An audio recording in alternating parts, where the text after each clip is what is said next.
뉴욕 증시는 소비자 신뢰지수가 예상을 웃도는 상승세를 보인 데다 주택가격이 올라 경기 침체가 끝났다는 낙관론을 부추겨 상승했습니다. 다우는 0.3% 오른 9,539에 장을 마쳤습니다. 국제유가는 경기 회복 기대감으로 장중 한때 배럴당 75달러를 넘었다가 달러 약세와 단기 급등 부담으로 차익 실현 매물이 나오면서 3% 급락한 채 마감했습니다. 10월 인도분 WTI는 배럴당 72달러 5센트에 마쳤습니다. 나로호에 탑재된 과학기술 위성 2호가 목표 궤도에 진입하지 못한 것과 관련해 오늘 오전 10시 30분 교육과학기술부가 원인 분석 결과를 발표할 예정입니다. 남북 적십자 회담이 중단된 지 2년 만에 오늘 금강산 관광지구 내 금강산 호텔에서 재개됩니다. 28일 금요일까지 열리게 되는 이번 회담에선 남북 이장가족 상봉 행사를 올 추석 무렵 재개하기 위한 상봉 시기와 규모 등을 협의할 예정입니다. 안녕하십니까. 이슈의 마켓의 최리나입니다. 뉴욕 증시가 지표 개선 영향으로 6일째 올랐습니다. 물론 다우 기준인데요. 다우는 0.3% 상승해 9,539로 끝이 났습니다. 그리고 전일 하락했던 S&P 500 지수 그리고 나스닥도 하루 만에 모두 플러스 쪽으로 반등에 성공하는 모습이었는데요. 무엇보다 지금까지 미국 경제 발목을 잡았던 소비와 또한 주택 부문 지표 호재로 인해서 경기 회복 기대감이 커졌고요. 오바마 대통령이 벤 버냉키 연준 의장을 재임에 이렇게 연임을 하면서 투자 심리 또한 호전이 되는 모습이었습니다. 보다 자세한 글로벌 증시 전문가와 함께 알아보도록 하겠습니다. 리딩 투자증권에서 우성재 연구원 나오셨네요. 안녕하세요. 예, 안녕하세요. 네, 다우는 또 올랐어요. 0.3% 9,539포인트인데 전일장 정리부터 한번 해볼까요? 예, 다우지수 이제 상승으로 장 마감했었습니다. 지금 이제 6거래일 연속 상승 흐름을 보여주면서 시장에서의 계속적인 상승 랠리를 이어져 나갈 것이라는 기대감이 커지는 모습을 보여주었었는데요.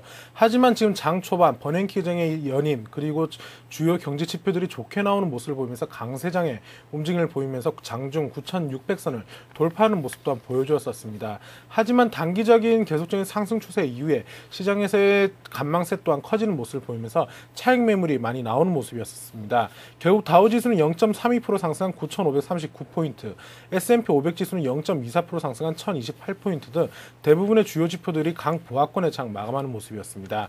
다우지수의 일봉 차트를 한번 보시겠습니다. 네, 다우지수 장 초반 강세장의 움직임을 보면서 상승폭을 확대하는 모습을 보여주었었습니다. 하지만 결국은 시장에서의 상승폭을 어느 정도 줄이는 모습을 보이면서 강보합권의 장 마감하는 모습을 보여주었었는데요.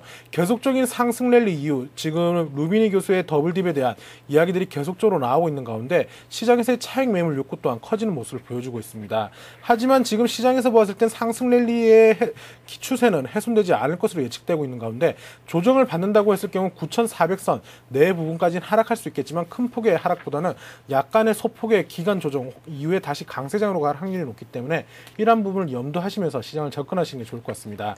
예, 다우지수의 일정 흐름 차트를 보시겠는데요. 다우지수 장 초반 지표와 버냉키 의장의 이야기들이 나오면서 강세로 출발하는 모습을 보여줬습니다. 지금 장 시작한 지 약 한 30분 만에 9,600선을 장중 돌파하는 모습을 보여주었었지만 결국 9,600선에서 시장에서의 눌림목이 나오는 모습이었습니다.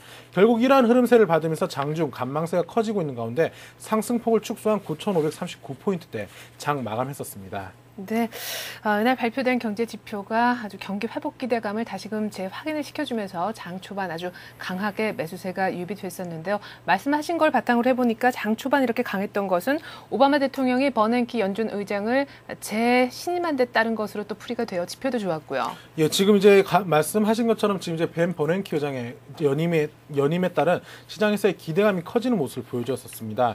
먼저 벤 버냉키 의장의 FRB 의장이 결국은 재임에 성공하는 모습을 보여주었습니다.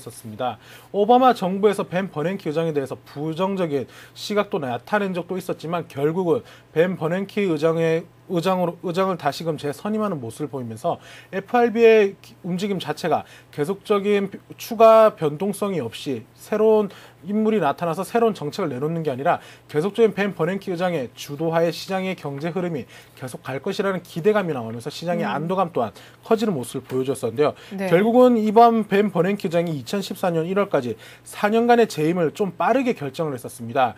결국은 지금 시장에서 출구 전략이 나올 것이다. 혹은 출구 전략 그리고 루비니 교수가 말했던 더블딥, 스태그 인플레이션 그리고 스태그 디플레이션이 나올 수 있을 것이라는 의견이 나왔었는데 벤 버냉키 의장이 연임에 성공하면서 시장에서의 안도감을 주기 위한 것 중에 하나라는 의견 또한 나오고 있는 가운데 이러한 것들이 시장에서의 기대감을 나타내는 모습을 보여주었었는데요. 또한 지금 7월 소비자 신뢰지수가 54.1로 3개월 만에 상승하는 모습을 보여주었었습니다. 지금 이제 소비자 신뢰지수가 예상치보다 큰 폭으로 상회하는 모습을 보여줬었는데요. 지금 소비자 애널리스트들의 예상치는 47로 예상을 했었지만 실질적으로 54.1로 발표가 나면서 시장에서의 기대감이 커지고 있는 모습을 보여주었습니다. 지금 소비자 신뢰지수를 발표를 하면서 지금 이런 조사를 하는 과정에서 나왔던 의견들을 조금 더 세분화된 내용이 나왔었는데요. 네. 지금 현재 실업률에 대한 이야기 중에서 일자리가 구하기 어렵다는 비율이 전월의 48.5%에서 45%대로 감소하는 모습을 보이면서 시장에서의 소비 심리 또한 개선될 것이라는 기대감이 더욱더 커지는 모습을 보여주었습니다. 결국 이러한 것들로 인해서 시장에서의 기대감이 더욱 커지고 있는 모습입니다.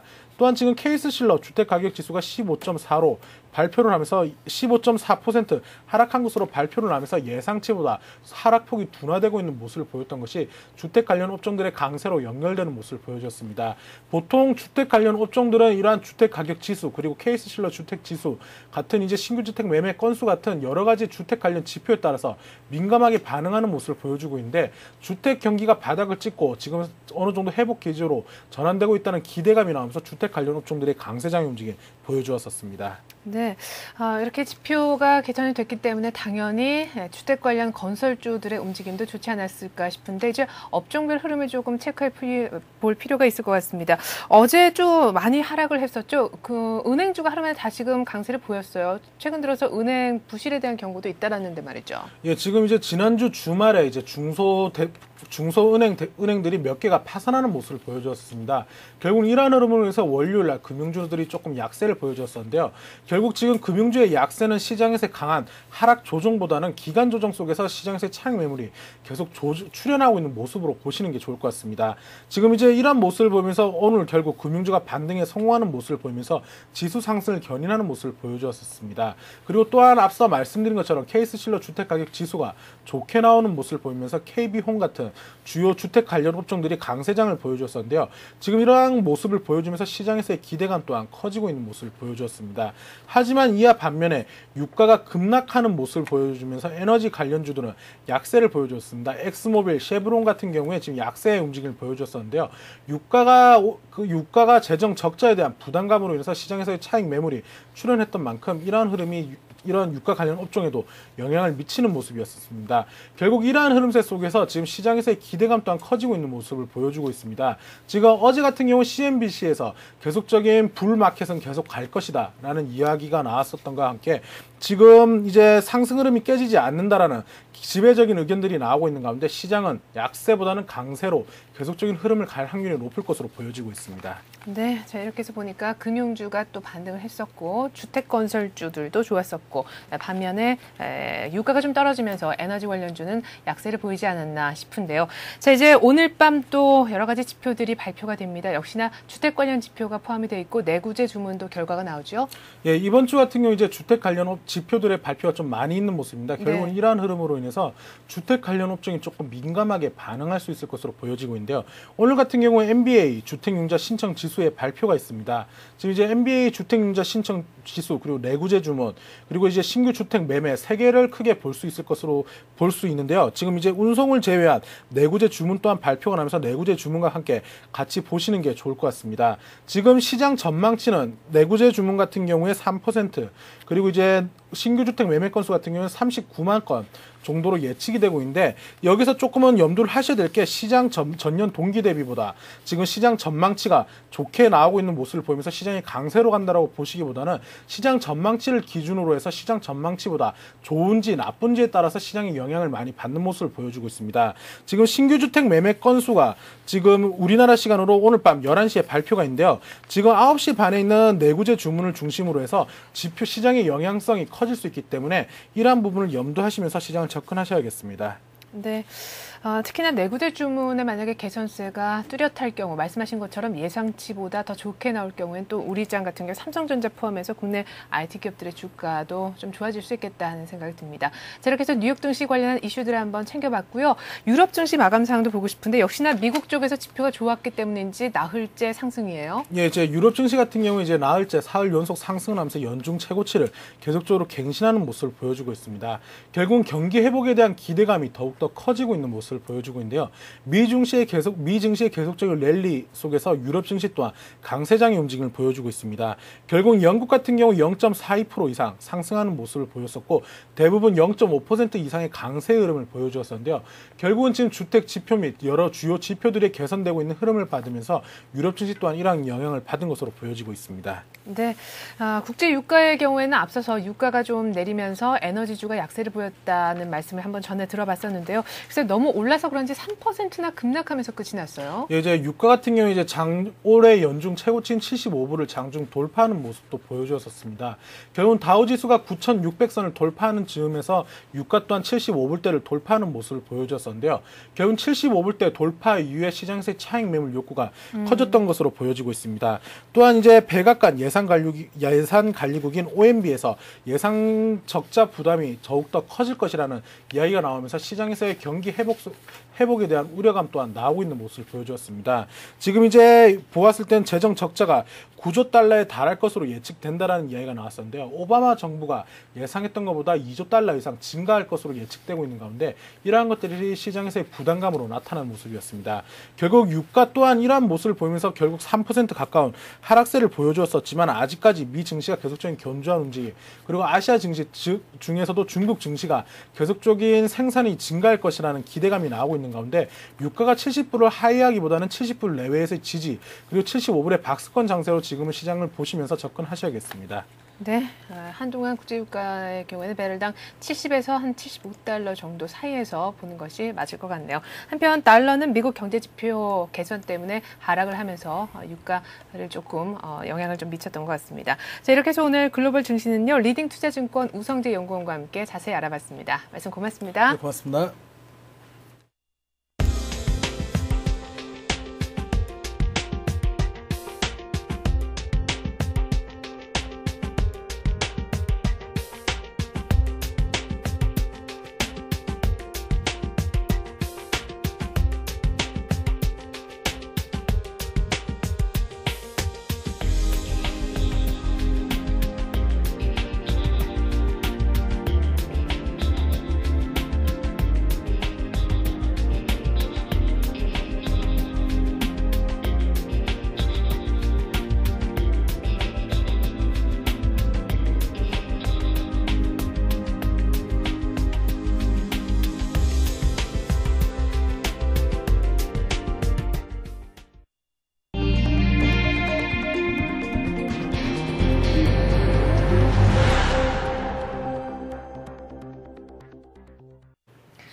네, 8월 26일 수요일 아침 뉴스 따라잡기 시간입니다. 오늘은 서울경제신문에서 민병권 기자 나오셨습니다. 안녕하세요. 네, 안녕하십니까. 네, 미국의 벤 버냉키 연준 의장 임기가 내년 1월 말로 이제 만료가 되죠. 차기 의장직에 누가 오르게 될까 다들 관심이 컸었는데 결국은 벤 버냉키 의장의 연임이 결정이 됐어요. 세계 경제에 어떤 영향을 주게 될까요? 네, 일단 미국의 버락 오바마 대통령은 오늘 FRB 즉 연방준비제도 이사회에 버냉키 의장을 재신임하겠다는 내용을 발표했는데요.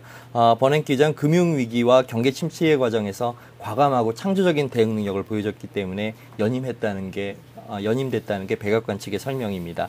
버냉키 의장은 올 연말 상원에서 이번 재신임안이 통과되게 되면 앞으로 4년간 내년부터 더 재임하게 되는데요. 이에 대해서 여러 가지 전망이 있습니다만 일단 그동안 각국 정부가 미국 중앙은행과 함께 공조해왔던 대규모 재정 정책이 당분간 지속될 것으로 전망되고 있습니다.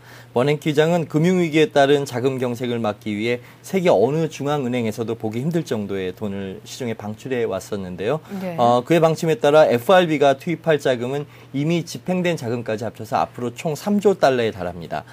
버냉키 의장은 이를 위해서 2007년 9월부터 지난해 말까지 기준금리를 제로 수준으로 유지해 왔었는데요. 미국 금융위기의 단초가 되기도 했던 주택담보대출 관련 증권도 미국의 국채와 교환해주는 특단의 조치를 실시하기도 했습니다. 이에 따라서 금융시장의 동요를 상당히 진정시켰다는 평가를 받고 있습니다. 이에 따라서 뭐 앞으로 그 버냉키 의장이 또다시 4년을 재임하게 되면 이 같은 강력한 통화 정책이 당분간 지속되지 않겠느냐는 게 전문가들의 관측입니다. 네, 말씀하신 것처럼 좀 돈을 너무 과하다 싶을 정도로 많이 풀어서요. 사실 벤 버냉키 연준 의장 처음 이제 지명이 되고 나서 재임 초창기 미국 금융가에서 그렇게 환대를 받지는 못했었잖아요. 이번에 재신임 결정되고 나서 금융가, 월가 분위기는 어떤가요? 네, 뭐 예상외로 뭐 상당히 좀 반응은 호의적인 편입니다. 네. 말씀하신 대로 버냉키 의장은 재임 초기에 금융권에서 다소 좀 반감을 사기도 했었습니다. 전임 의장이었던 그림스펀이 시장과 상당히 깊은 교감을 나누면서 통화 정책을 폈던 것에 비해서 버냉키 의장은 다소 독단적이고 또 불도저 같은 면을 보여줬기 때문이었는데요. 네. 특히 그는 취임 1년 만에 주택담보대출 부실 문제가 터지면서 금융위기가 본격화됐지만 초기에 발빠르게 대응하지 못했다는 지적을 사기도 했었습니다. 하지만 이후 버냉키 의장은 특유의 뚝심을 보여주면서 소방수 역할을 제대로 해냈다는 평가를 받고 있는데요. 특히 1조 달러 규모의 구제금융을 통해서 AIG와 같은 간판급 금융기관들을 구해냈다는 평가를 받고 있습니다. 또 제2의 대공황도 막았다는 평가도 듣게 됐는데요. 이에 따라서 미국 금융권은 앞으로 버냉키 의장에 대해서 상당히 더 깊은 우호감을 나타내면서 경기 회복에 대한 기대감을 표시할 것으로 보이고 있습니다. 네, 주택담보대출 부실 문제를 좀 발빠르게 대처하지 못한 것을 제외하면 그런대로 괜찮은 성적을 또 냈던 버냉키 의장인데요. 이제 그렇다면 내년부터 두 번째 임기에 들어가게 되지 않습니까? 이제 네. 풀어야 될 과제가 있다면 어떤 것들이 있을까요? 네, 일단 내년 상반기까지는 금융위기에서 촉발된 경기 침체와 자금 경색 우려를 완전히 해소하는 게 급선무로 보입니다. 네. 다만 내년 하반기 이후부터는 다소 패러다임이 바뀔 수 있습니다. 세계 경제가 본격적인 회복 국면에 진입할 수 있기 때문인데요. 따라서 그동안 시장에 쏟아부었던 돈을 경기의 회복 국면에선 다소 걷어들일 필요가 있습니다. 그렇지 않으면 물가가 크게 올라서 초유의 인플레이션 재앙이 닥칠 수 있기 때문인데요. 또한 이번과 같은 금융위기가 재발되는 것을 막기 위한 그런 재발 방지책을 마련하는 것도 그의 남은 재임 기간 중에 또 다른 큰 중대 임무로 지적되고 있습니다. 특히 파생금융 상품에 대해서 합리적인 수준의 감독 체계를 구축하는 것이 주요 임무로 지적되고 있습니다. 네, 자 이번에는 국내 소식을 좀 들어보죠. 어제 정부와 한나라당이 세제 개편안을 드디어 확정을 했습니다. 골자가 뭐였는지요? 네, 기획재정부는 어제 한나라당과 주요 세금제도 개편 문제를 논의했었는데요. 이 자리에서 양측은 연봉 1억 원 이상 고액 근로소득자에게 연간 세부담을 48만 원 이상 더 물리기로 합의했습니다. 양측은 또 신용카드 소득공제 한도를 기존의 500만 원에서 300만 원으로 줄이고 장기주택 마련저축과 부동산 양도소득 예정신고세액에 대해서도 공제를 폐지하기로 합의했습니다. 이와 아울러서 대형 냉장고나 TV처럼 에너지를 많이 소모하는 가전제품에 대해서도 5%의 개별 소비세를 물기로 했는데요.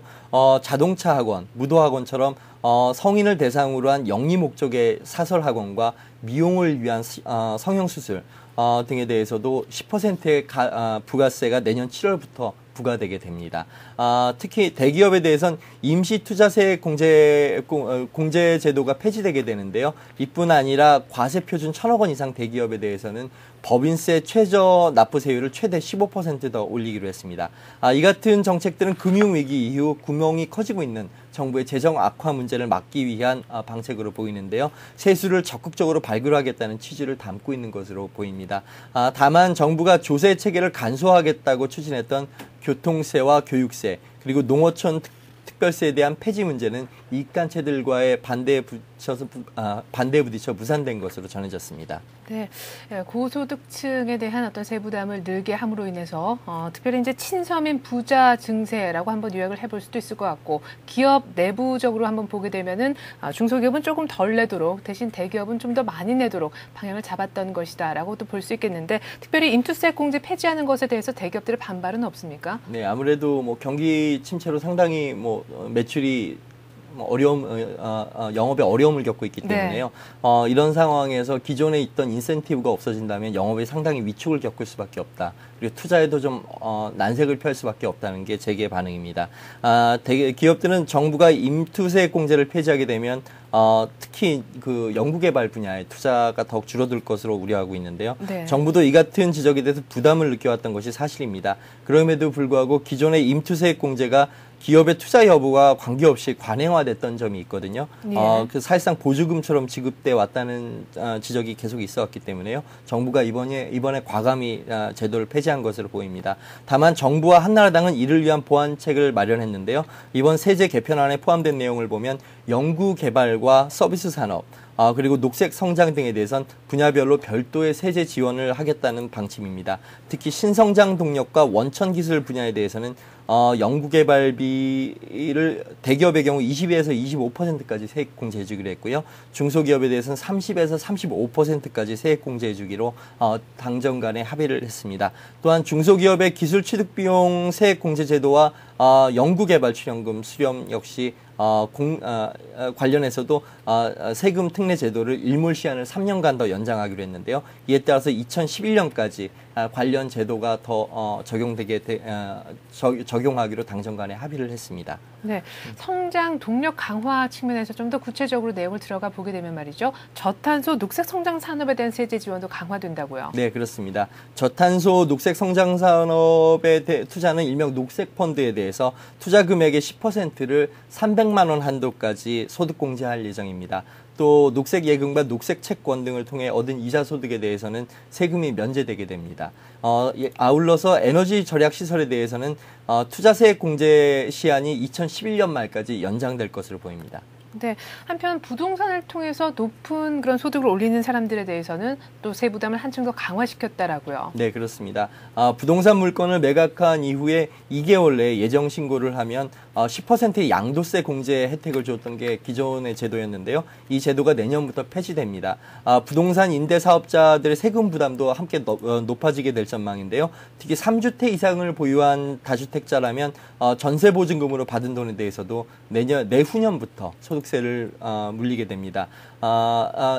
이처럼 정부가 고소득자에 대해서 세부담을 한층 높인 것은 두 가지 목적으로 보입니다. 하나는 방금 전에도 말씀드렸다시피 세수 확충의 목적이 있고요. 또 하나는 전반적으로 최근에 집값이 오르고 있다는 점을 감안해서 다주택자에 대한 규제 의지를 강화한 측면으로 해석이 되고 있습니다. 네, 2009년 세제 개편안의 특징은 다름 아닌 증세가 아닐까 싶은데요. 일단 대기업과 고소득층에 한해서 좀 시행됐었던 감세 혜택을 줄여서 재정 적자를 좀 줄여보자 하는 것이 초점인 것 같습니다. 제 같은 세제 개편안 놓고 전반적인 평가는 어떻게 나오고 있습니까? 네, 일단 좀 평가는 좀 엇갈리고 있습니다. 일단 긍정적으로 보는 평가는 정부가 세수를 최대한 확보하기 위한 불가피한 조치다라는 평가입니다. 네. 국가의 재정 건전성을 확보하려면 아무래도 선별적으로 감세 혜택을 주겠다는 것뿐만이 아니고 그에 상응하는 금액의 세수를 또 추가로 걷어들여야 된다는 논리인데요. 네. 하지만 이 같은 노력에도 불구하고 점점 구멍이 커져가고 있는 적자 살림을 메우기에는 역부족이라는 게 전문가들의 지적입니다. 이번 개편안을 통해 정부는 총 7조 7천억 원가량의 세수를 추가로 확보할 것으로 보이는데요.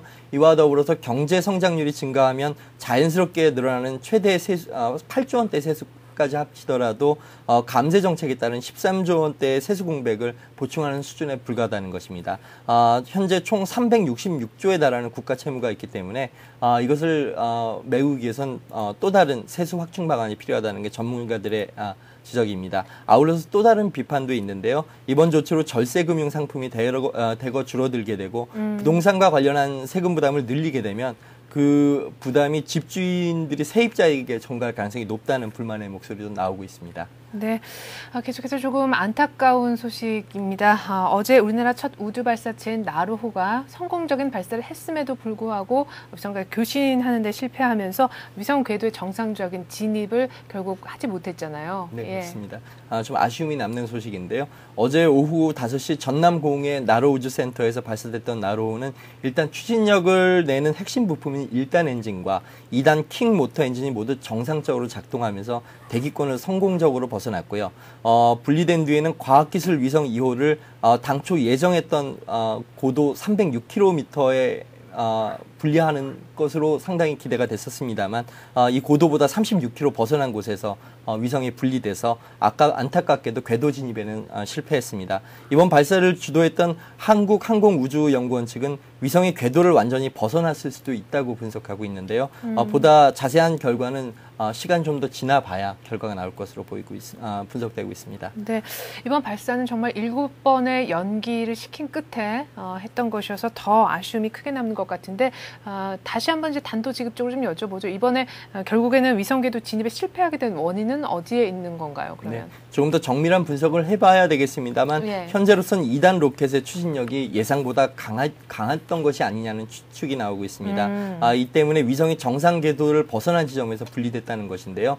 2단 로켓의 추진제가 과도하게 주입되면서 추진력이 필요 이상으로 커졌다는 것입니다. 이 밖에도 다양한 추측이 나오고 있습니다만 아무래도 조금 더 그 원인 파악에는 시간이 걸리지 않겠느냐는 게 전문가들의 분석입니다. 네, 오늘 오전 한 10시 30분 정도에 교육과학기술부가 왜 이렇게 발사는 성공했지만 위성궤도의 진입엔 실패했는지 여부를 정확하게 브리핑을 통해서 또 내놓는다고 합니다. 이번 나로 발사 관련해서요, 절반은 성공했고 절반은 실패했다라는 평가가 조금 엇갈리게 나오고 있는데 어쨌거나 절반 성공에 대해서는 분명히 국민들의 박수를 받아야 하지 않나 하는 생각을 해봅니다. 이렇게 해서 오늘 아침 뉴스 따라잡기 시간은요, 서울경제신문 민병권 기자와 함께 해봤습니다. 민 기자 말씀 고맙습니다. 네, 고맙습니다.